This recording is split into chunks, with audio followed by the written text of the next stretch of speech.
মাছের তেল দেখলে না এরা নাক সিটকোয়। মাছের তেল যেন এদের দু চোখের শত্রু।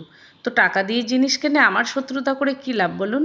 তো কেমন আছেন বন্ধুরা? কাকলির সংসারের আরও একটি ব্লগে আমি আপনাদের সবাইকে স্বাগত জানাচ্ছি। চলুন দেখে নিই কাকলির রান্নাঘরে কী রান্না হচ্ছে আজ।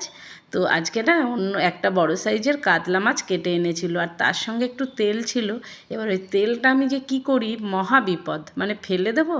জানি অনেকে তেল বেগুন খান, কিন্তু এরা না একদমই খেতে চায় না, বুঝতে পারলে আর রক্ষে নেই। আমিও তেমন চালাকি করে রান্নাটা করি যাতে ওরা বুঝতে না পারে। আমি চুপি চুপি ফ্রিজ থেকে একটা বেগুন বের করে নিয়ে টুকরো করে কেটে রেখেছিলাম, আর মিডিয়াম সাইজের দুখানা পেঁয়াজ কুচিয়ে নিয়েছি, আর কটা কাঁচা লঙ্কা। কড়াইতে সামান্য তেল দিয়েছি, যেহেতু মাছের তেল রান্না হবে তো তেল তো একটু বেরোবেই। তো আমি ওই জন্য অল্প পরিমাণে তেল দিয়ে পেঁয়াজ কুচিগুলো আর কাঁচা লঙ্কা চেরাগুলো দিয়ে ভালো করে নেড়ে চেড়ে নিয়ে যখন ওই পেঁয়াজগুলো একটু নরম হয়ে এসছে, আর হ্যাঁ, আমি একটু নুন হলুদও দিয়েছিলাম পেঁয়াজে, যাতে পেঁয়াজগুলো একটু তাড়াতাড়ি নরম হয়। আর যখন এই পর্যায়ে এসছে তখন আমি মাছের তেলটা ওর মধ্যে দিয়ে দিয়েছি। আর ওই যে একটা মানে বেগুন আমি কেটে রেখেছিলাম টুকরো করে, বেগুনটা ভালো করে ধুয়ে রেখেছিলাম, বেগুনগুলো আমি ওর মধ্যে দিয়ে দিয়েছি।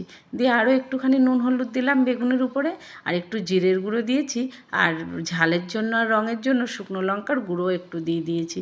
দিয়ে আমি ভালো করে নেড়ে চেড়ে নিয়েছি। আর আমি এটা ঢেকে দিইনি, তাহলে একদম গলে যাবে, আর একদম গলে গেলে খেতে একদমই ভালো লাগবে না। তো আমি সাইডে আরও একটা রান্না করছিলাম, আর মাঝে মাঝে জাস্ট এটা একটু নেড়ে চেড়ে দিচ্ছিলাম। তো দেখুন এইভাবে রান্না করতে করতে কখন যেন আমার এই তেল বেগুনটা হয়েও গেছে। তো আমি একটা প্লেটে সুন্দর করে একটু সাজিয়ে সার্ভ করে দেব, আর খাওয়ার সময় আমি ওদেরকে ওটা দেব। ওরা তো বুঝতেও পারবে না। তো খাওয়ার সময় সবাই খেয়েছিল, কেউ বুঝতে পারেনি। তো তেল বেগুনটা এইভাবে করলে ভালোই লাগে, ফেলে দেবো কেন বলুন টাকা দিয়ে জিনিস কিনে। তো আজকের ব্লগটি আমার কেমন ছিল তেল বেগুনের, আর অন্য অন্য রেসিপি ছিল, ওগুলো আমি আপনাদের দেখাতে পারিনি। যদি ভালো লাগে অবশ্যই একটা লাইক করবেন, আর কমেন্ট করতে ভুলবেন না যেন। আপনারা সবাই আমার পাশে থাকবেন, সুস্থ থাকবেন, ভালো থাকবেন। দেখা হচ্ছে আরও একটি ব্লগে।